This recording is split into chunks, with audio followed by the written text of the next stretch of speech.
Après des semaines de campagne électorale des plus festives, les Rwandais sont allés voter ce 15 juillet 2024.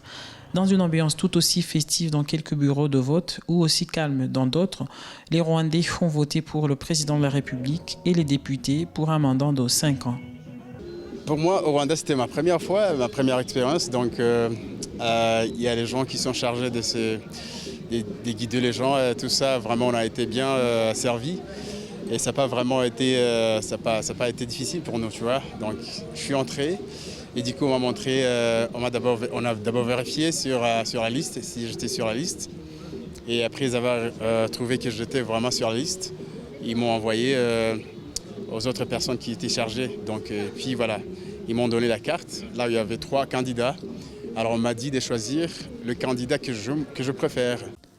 3 candidats se disputent la présidence, à savoir Paul Kagame, le président sortant, aux couleurs du Front patriotique rwandais, Frank Habineza du Parti démocratique vert et Philippe Mpayimana, candidat indépendant.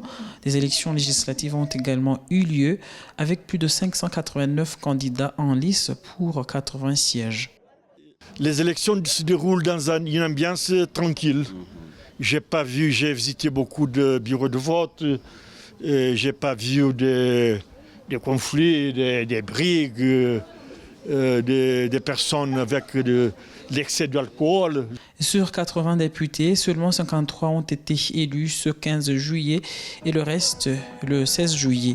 Il s'agit de 24 femmes députées élues par le collège électoral conformément à la structure du gouvernement du Rwanda, de 2 jeunes députés élus par le Conseil national de la jeunesse et d'un député élu par le Conseil national des personnes handicapées. Les résultats définitifs des élections présidentielles et législatives seront publiés le 27 juillet 2024 selon la Commission nationale électorale.